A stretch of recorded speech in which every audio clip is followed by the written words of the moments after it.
It sounds incredibly biased to say, but it's the truth. I fell in love with Shaw by watching it done in the hands of people like Graeme, because I think you need someone who has an incredible intellectual power in terms of the text itself, but understands the beast of it, that it is incredibly human in its argument. And when you marry those two things together, it's incredibly dynamic. Let's get this Shaw on the road. Wherever you are, get in your car and come on down, enjoy a show. If it's your first time, well, jump on in. By the end of this drive, you'll be a Shavian. No, let's get this Shaw on the road. Hey, Spike. Hi, Kelly. You know what? I think we might have mentioned a couple of times that people call you Kelly Wong, as in like both your names, but I don't do that.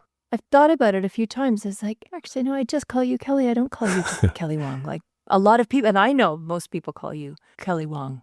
My wife, Cosette Durong, who is in the company as well, she doesn't call me Kelly. She doesn't call me Kelly Wong. She calls me Boyf, and I call her Girlf. If I address her as Cosette to someone, like even just saying her name out loud right now, feels she's not Cosette. Yep. The nickname started when we were dating and just girlfriend, boyfriend, and that cute thing you do, I guess. You make up nicknames for each other. And when we got married, we tried out like husb or woof. I don't know. That didn't work. So it's boyfriend girl. Uh-huh. But, very good. Yeah, she's going to love that I'm broadcasting this to all of our listeners. Yeah. Yeah. This is the type of content you're going to get here, folks. We're just going to head down. Actually, you know what? I pick up on that in a good way. This is about casual conversation. This is about getting a chance to pull back the curtain a little bit into who we are and what we do here at the Shaw Festival on a really personal level. Yeah. And for those of you listening, yes, my name is Alexis Milligan, but people call me Spike. And my name is Kelly Wong, but Cosette calls me Boyf. So I had a question for you, Kelly. I think we're one of the only theater companies that is doing this, although there may be more. You are what we call an embedded artist here. I am, yeah. And I wanted to know if you could explain to folks a little bit about what that is. Yeah. So you're right. As far as I know, there isn't another initiative like this in Canada. So I am an embedded artist. There are a handful of us. A few years ago, we were approached by TC and Kimberly and Tim Jennings to see if we wanted to take part in this pilot program to try and see if there was a way that the theater could build a bit more support for us artists, both on the stage and off the stage. As you know, as performers, we are self-employed contractors. We go from contract to contract, just living in that contract, hoping that the next one will appear. And in between those times, we worry about all the things that everyone worries about how am I going to pay the rent? How am I going to support my family, feed their mouths, all that kind of stuff. And what this program does is it allows us to be performers on the stage in the way that we always have been.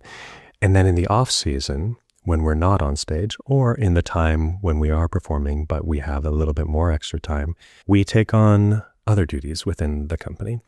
For some people, this is working hand in hand with development to do fundraising. For some people, it's working with the education department and helping to teach students who may be coming to see the shows. And for me, I have been doing a lot of digital work behind the scenes. So that has included some videos for the education department to prep the students for when they come to see the show. Some things on social media, some fundraising help, videos for the Major Capital campaign that we've got going on right now, which is going to help to rebuild the Royal George and the new Shaw Artists Village.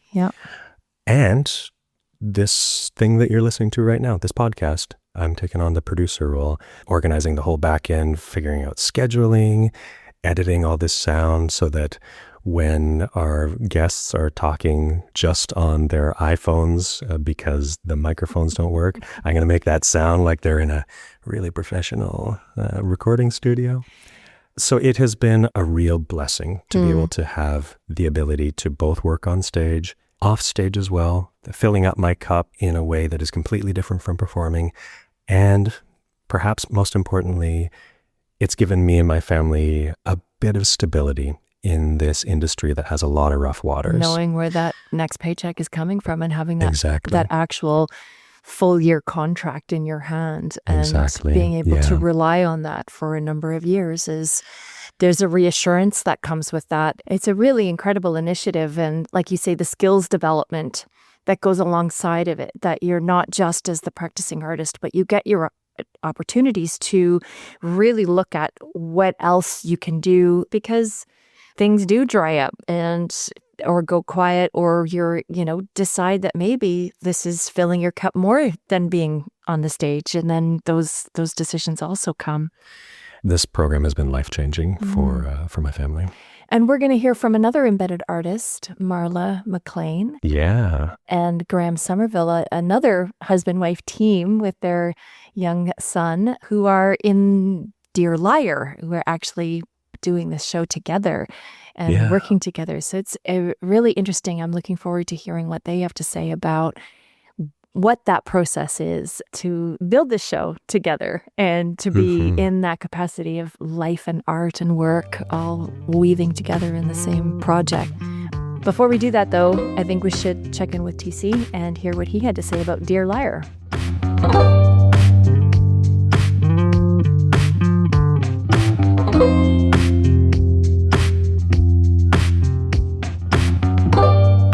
I'm always looking for slightly sidelong or marginal ways of approaching Bernard Shaw, because it's one of the banes of one's existence as an artistic director of a festival dedicated to a writer, that the plays come round on a treadmill. And it's not as bad for me as it is for people who run Shakespeare festivals, of course, where they have to do Romeo and Juliet every 4 years, which would honestly drive me mad. But as a break from thinking, has it been enough years since we did X or Y, to find something which contains the writing of Bernard Shaw, contains all sorts of revelations about his character and experience that we didn't know about before, I think for our audience, who are hardened Shavians and devoted Shavians, I think it's really exciting to find something to ginger up the palate. And if I didn't know much about Shaw and I was looking at this, what do you think might draw me in? Well, it's the nearest you'd get to a love story with Shaw. It's certainly an infatuation story. It's also, of course, because it's a real story, it's much more complicated than that. It has all sorts of pain and embarrassment and the shifting sands of a couple who have an affair, are not quite in the same place about their affair, want to deny that they're having an affair, get over having an affair, remain friends, have the lingering pain of having been lovers, etc. There's an enormous amount of what you probably wouldn't find in Shaw himself, which is, instead of every event launching us into realms of philosophical speculation, you have a much more direct conversation between Bernard Shaw and Stella, as her real name was. Of course, this was an old convention that you used to call a married woman by her married name, Mrs. Patrick Campbell, but she was Stella. And why bring Marla and Graeme into this as the co-creators for this piece? Well, if you're going to do something that is from the marginalia of Shaw's life, then you really have to go to whoever you have in the company that is really expert in Shaw and can really play in these relationships from the inside. And Marla, and especially Graeme, have done so much Shaw in their time at this festival that it gives them not just a head start, but a really sort of deep love of the material and the characters involved, because we're not just talking about Bernard Shaw, we're talking about the first lady to play Pygmalion, to play Eliza Doolittle. And we're talking about the inspiration for the character of Orinthia in The Apple Cart. So one of the beautiful things about the piece is that it contains scenes from Pygmalion, and it contains the Orinthia scene, or a large chunk of it, from The Apple Cart. So you need people who can really play that. You need people who are going to bring that kind of ease with the material, as well as, of course, being a couple themselves. Graeme and Marla can really enjoy the sort of dance with the reality behind the show.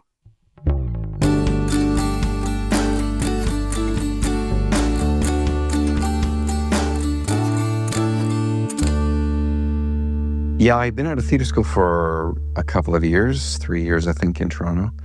And I got called in. It was for the role of Joey Percival in this Alliance that Neil Monroe was directing. So I went in, and it was just Neil Monroe and Jackie Maxwell. Jackie Maxwell read the part of Hypatia. And I remember leaving that audition thinking that would have been a really nice gig. And I'm so pissed at myself that I blew it. Oh. And here we are 22, 23 years later, where it's just sort of been one season after the other. So that's how it ended up for me. I just got that one role, and I had the great fortune of working with Neil a number of times, and Jackie, of course, as well, over the years. What do you remember about that production? It was a fraught production. Dear Norm Browning, who just passed recently, actually, he was originally our Tarleton, and his spleen exploded in rehearsal. Oh my God. So we had to replace him about a week before Tech. Oh my gosh. It was a big part, and Bob Benson was called in to do the part. Bob at that point was certainly older, and just getting the part into his head was a challenge enough, but then the poor guy got shingles. Oh my God. No. And so we lost Bob Benson, I think, for our first preview. So I got the phone call from Judy Farthing, and I came to the theater, and I remember at the wings, like on deck, is when I met Lauren Kennedy. I'd seen his work for years and admired him greatly, but I met him, and it was like, hi, I'll be your Tarleton tonight. He found out on the Monday, we were on Tuesday night, and he was off book for the whole thing. No. Lauren has an incredible memory, an incredibly fast memory, like no actor I've known. Holy smokes, that's a good origin story there, Graeme. It was a fraught production, but a very enjoyable one, in working with Sherry Flett, who, again, I adored for years, Jane Perry, Mike Shera, David Leishman. Graeme, am I remembering correctly that your father brought you to the Shaw for the first time when you were a young boy? Yeah, I grew up in Cambridge, Ontario, so not too far away. And my parents had both gone to Stratford when it was still the Tent. So they sort of, in high school, they'd been hooked on it and had been going ever since. So they took us there a lot. We were only 45 minutes away, but here was also, certainly drivable distance. So they brought us down here. I remember seeing production of Arms and the Man, I'm pretty sure. And then most especially, I remember seeing a production of Camille, which was quite renowned in the early 80s. It was done 2 years in a row. And I was 8 years old. And Goldie Semple in that play, there's a scene where it's full frontal nudity. She drops her robes and basically says, is this what you want? So it was a remarkable experience for an 8-year-old boy in the theater. And here I am. Okay, Marla, where were you when the Shaw Festival found you? I think I found the Shaw Festival. I grew up in Nova Scotia, and I'd been picked up in Nova Scotia to come and do Mamma Mia. And I was covering the young lead, and the contracts are yearly. And then, you're invited back to do the next year. And I was not invited back. I was told I was a little too serious as a being for Mamma Mia. And the resident director took me out for a meal because I thought my career was over. I thought that was it. And she was incredibly kind and offhandedly said to me, you should be somewhere like the Shaw Festival. And I will be completely honest, I'd never heard of the Shaw Festival. I'd never read any Shaw. I researched the Shaw Festival. And at that time, instead of writing letters, I would send cards. And so I sent a card to Jackie Maxwell along with my resume, and I didn't get an audition. And so I showed up for the auditions and I crashed. And I was lucky that Colleen Blake, who was our financial manager at the time, had just seen a new musical I'd done, Anne and Gilbert. And I guess she'd spoken to Jackie about me, and Jackie recognized my name and let me come in after lunch. And then I didn't get offered a job, but they got in touch with me because Glynis wasn't available for the new musical that they were workshopping, that Paul and Jay's new musical, Tristan and Isolde. And so with 2 weeks' notice, they asked if I would come and do, it was a Tarragon kind of co-pro. It's where I met Graeme. He barely spoke to me. I thought he did not find me interesting at all. And I did that, and I had a wonderful time. The people were amazing. It was such an incredible experience. Jackie expressed that, I wish we had a spot for you. And they had a dance call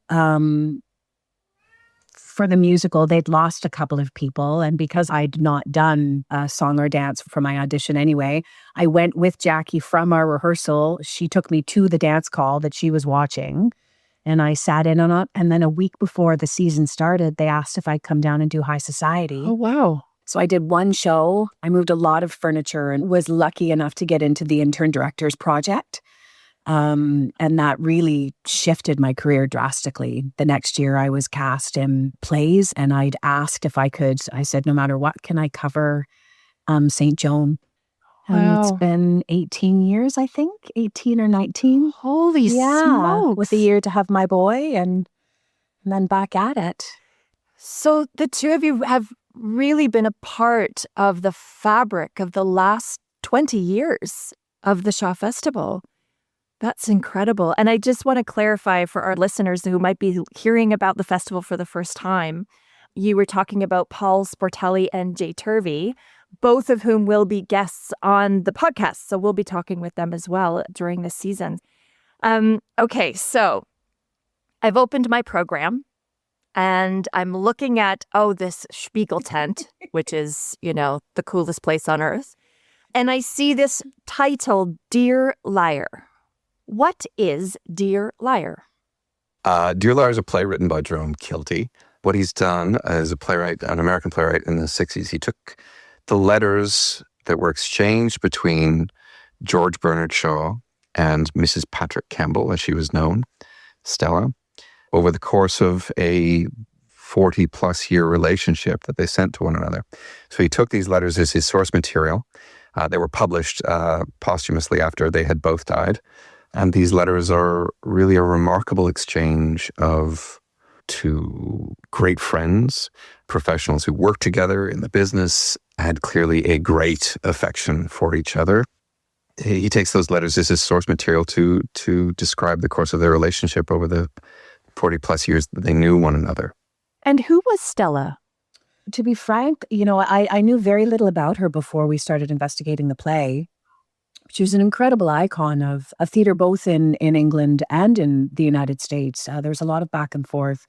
She was she wasn't the first, but she was one of the primary Heddas in Hedda Gabler. She originated a number of roles before she kind of came to her iconic role, which is covered in this play, which was she was the original Eliza Doolittle. He wrote it for her. In Pygmalion. Correct. Yeah. Yes. In Pygmalion. He wrote Pygmalion. He speaks about her being his muse in a wide variety of ways for a number of different characters. But the most iconic was, of course, Eliza.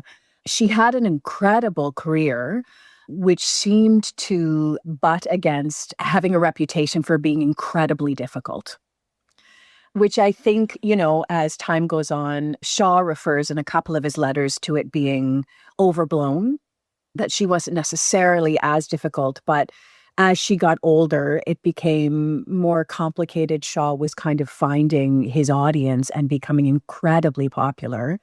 She was coming down the other side. Now, that may be partly her age. She was 49 when she played Eliza.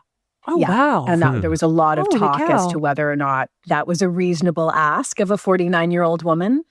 So there's certainly, as we know, especially at that time, as women age, there are fewer roles for her to have participated in. But there also seemed to be a sense that The ways in which she was complex and complicated became more overt as she got older, and so work dried up.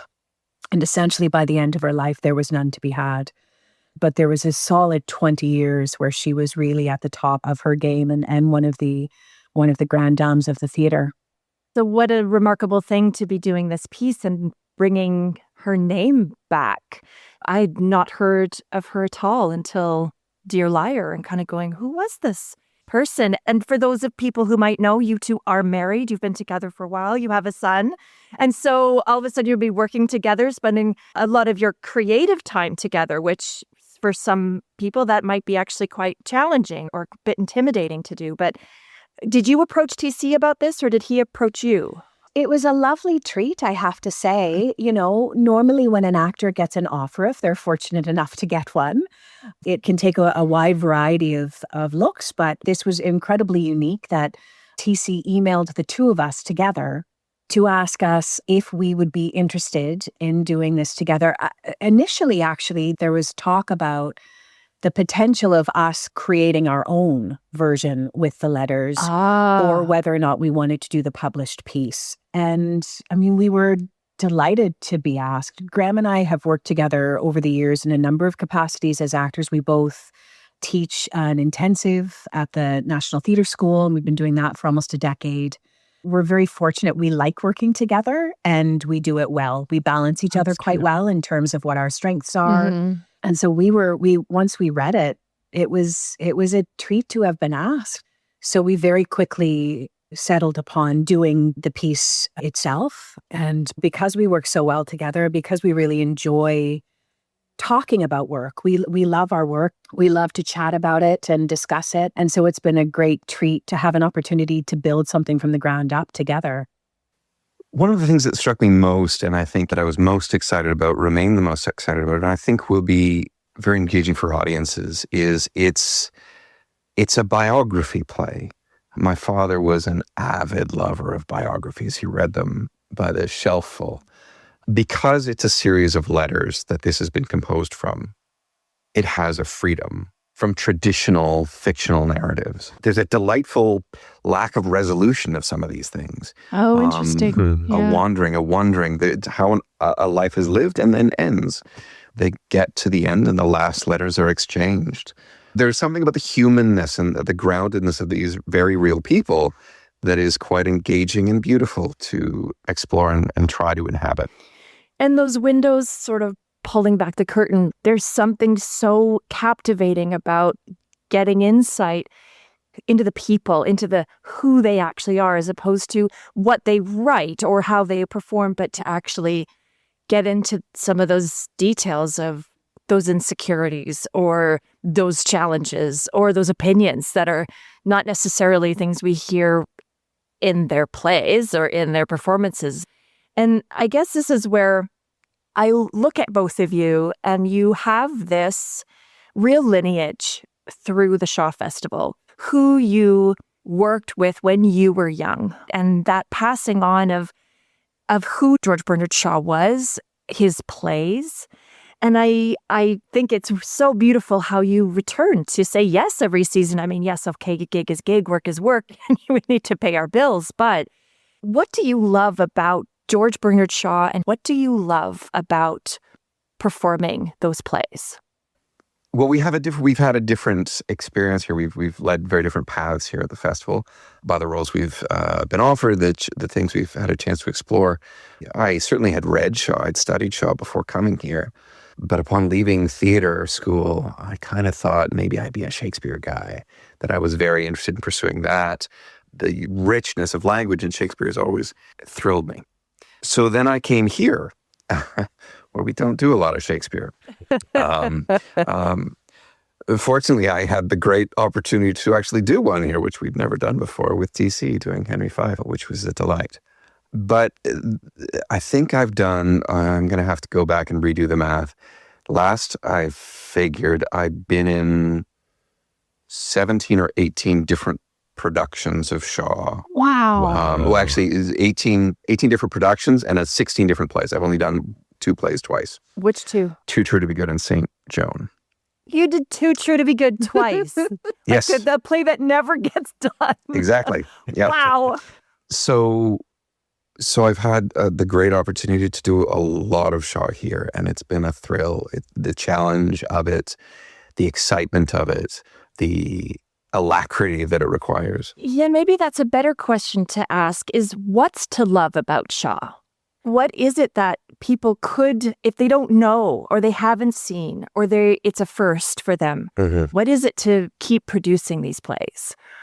Personally, why I love doing it, why we have shaped the NTS program the way that we have, is he really begins in English theater, taking Ibsen into the English theater. And it's not that there weren't playwrights that were beginning to do this, like Panaro, like Henry Arthur Jones, basically new problem plays, right? Plays that deal with issues of social justice, of inequality, of women's rights, of how we organize our families, what is marriage, what are the economics of marriage, any of these issues that Shaw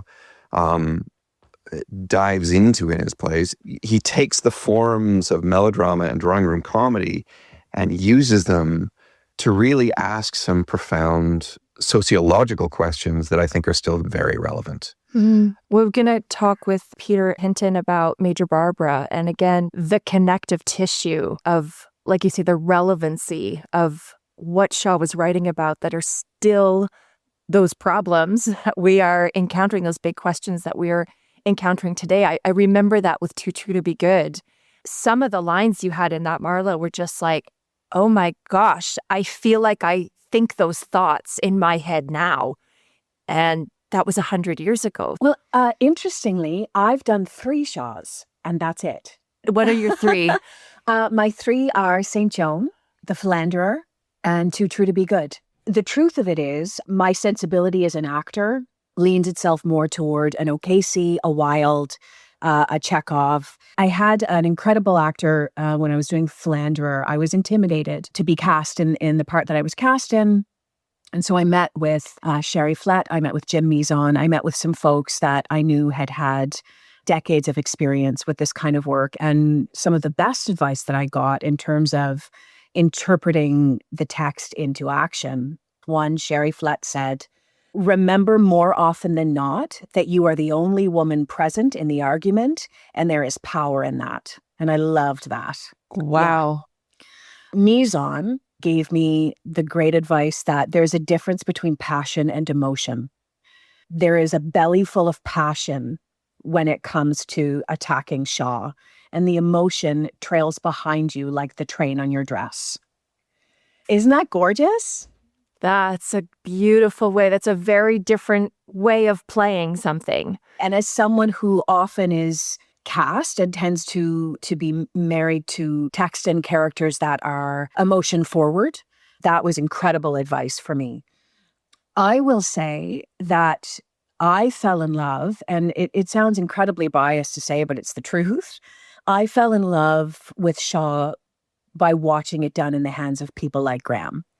Because I think you need someone who has an incredible intellectual power in terms of the text itself, but understands the beast of it, that it is incredibly human in its argument.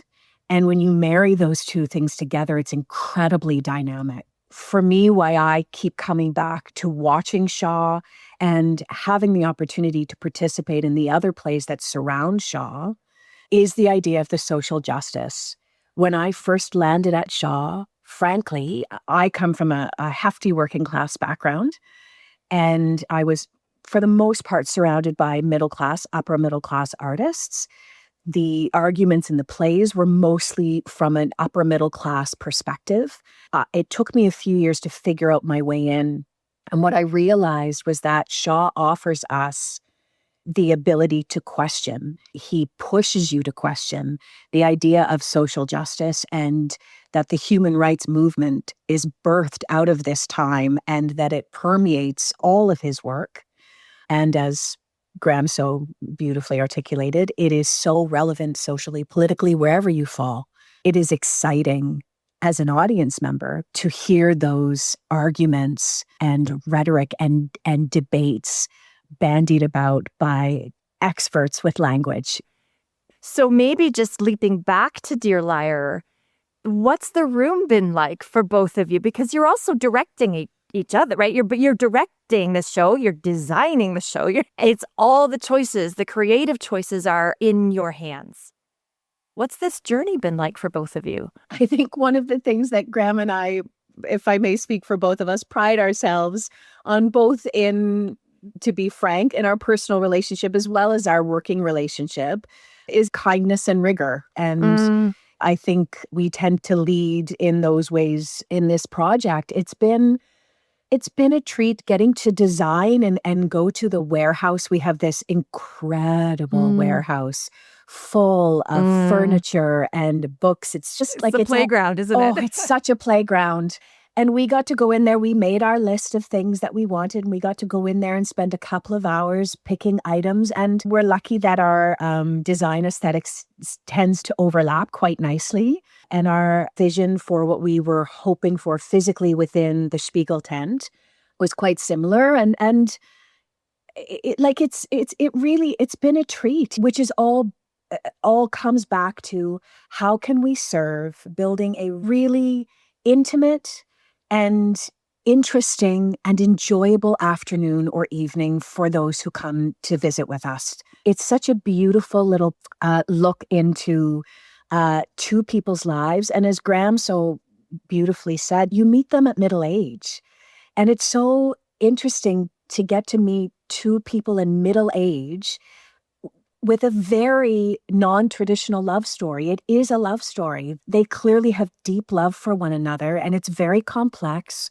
And the idea of it all taking place through letters, and how do we breathe life into that? It's been a real pleasure and continues to be a real pleasure. Our last rehearsal, we started building our set in our rehearsal hall, which was a great treat to get started on that. No, it goes there. No, it goes there. There were two side tables that we tried about 6 different places, you know? Great. That's great. And Graeme, any other thoughts? No, I thought it's glorious. I think that summarizes exactly what I'm feeling as well. Yeah, Marla and I have had a long relationship ourselves, but also a long working relationship over a number of plays that we've acted opposite each other in, but also we've taught together for over a decade now at NTS. And so we built a certain complicity there and a shorthand that's been wonderful. But even things like, for example, arranging our set is not dissimilar from any couple trying to figure out how to organize your living room. What's the flow?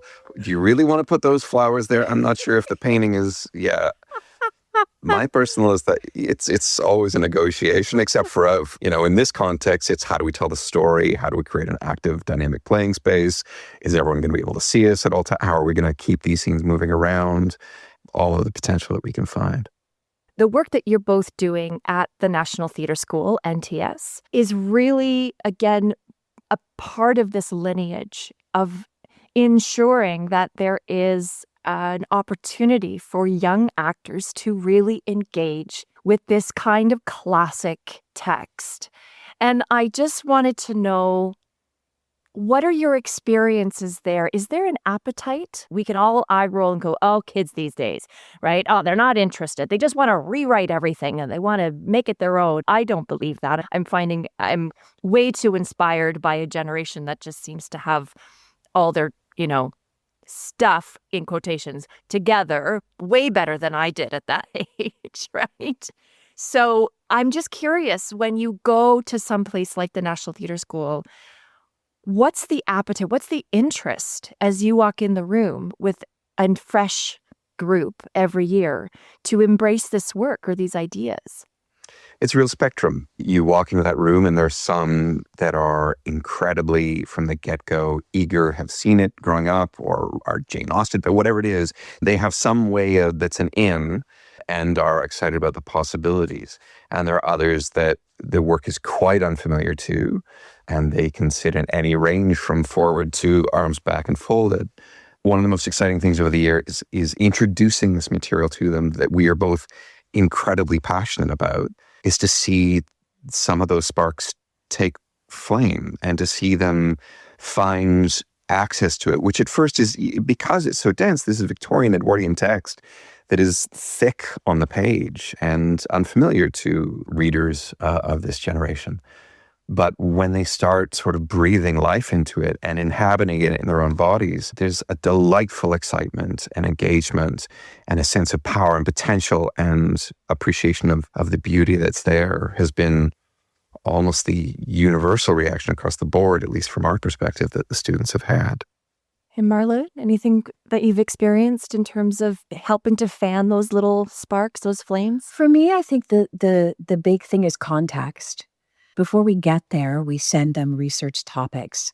And the research that they're supposed to do is from an actor's perspective. So it's a one-pager of something that leads you down a rabbit hole of curiosity. And that can be anything from technology and the birth of women's independence and how those two things are related. The idea of othering and cancel culture in Victorian Britain. The idea of Victorian medicine and the use of leeches and where does that take you? We give them these 12 topics. They can pick whichever one they want, and then they present them to us as a group. And part of the reason we do that is because usually by the end of that, what we find and what they find is that the conversations that we're having around culture, economics, human rights, race, gender, all of the issues that are still so incredibly steeped in our society now, some of the movements toward change started at this time. And that's new information for most of our students. It would be a big aha moment, I would imagine. Exactly. And so that is their seed to go, oh, okay. So that means when I say this, it actually is related to the specificity of this moment in time, but I can also relate it to what's happening right now in the news. I have one last question for both of you. I'm in my car. I'm on my way. Shaw Festival. I've got my tickets. I'm in the lineup, about to walk into that Spiegel 10. Is there something I should just keep my eye out for? Is there a little a moment, or is there just I come in, what's something that I just might go, oh, I heard that on the podcast? There is a subset of our audience who are Shaw fans, who have, read the biographies and are versed in the plays. And we are trying to throw in what Easter eggs we can that are nods to little particular quirks of how they both lived and what their characters were like. And there's a small area of the set that I've tried to set up, for example, reflecting Shaw had this little cabin in his backyard where he would retreat to write that rotated so it could face the sun. There are lots of photos of it online. It was a pretty rustic little place with a cot and a simple wooden table. Anyway, so there's some elements. He had a wool blanket for some reason that he put under his typewriter on the desk there. Is that the one that he called London so that exactly. When someone he didn't necessarily want to talk to had called on him at home and his wife could say he's gone to London? I'm sorry, Mr. Shaw's in London. Exactly, yeah. That's excellent. Marla, any little tidbit? We've got some tiny little Easter eggs. There's one, I think, lovely little, Shaw suffered from deep headaches. And so when he would have these headaches, he would change the color of the paper that he used to be easier on his eyes. He wouldn't stop writing. He would just change the color of the paper to green. So we're trying to honor little things like that. And we're looking for little ways to include our audience. It's a beautiful space to tell a story in. So we're really looking forward to having folks with us and enjoying some time together. And it really sounds like the door is open for anyone who might be, epic Shaw nerd. And then also for those who may not know and may want to come and know more. And so that open door of just come and sort of be immersed into this story. You don't have to know anything about Shaw to be able to come. It's very true. At the end of the day, it's two beautiful, complex humans who have a very deep love for one another that have committed their lives to others. And so they respectively find a way forward in their friendship. I have to say a huge thank you to both of you for joining us on Let's Get This Shaw on the Road. And I'm sure there's people who are on the road to come and see both of you right now. So thanks very much for joining us. A pleasure. Thank you for having us. Dear Liar is playing until September 27th. Tickets available at shawfest.com. A big thank you to Marla McLean and Graeme Somerville for joining us. And thank you, as always, for listening. If you have questions, thoughts, or just want to say hello, drop us a line at podcast@shotfest.com. Let's Get This Shaw on the Road is hosted by Alexis Milligan and produced by me, Kelly Wong. Original music by Travis Cito. You can find us on Apple Podcasts, Spotify, or wherever you're listening to us right now. Follow the show to get new episodes in your feed every Thursday. And if you're enjoying it, leave us a review. It helps others discover the show and join in on the conversation. Next week, we will be joined by Peter Hinton and Gillian Gallo. We're going to chat about Major Barbara and what it's like to work as director and designer of a major Shaw play. We'll see you then.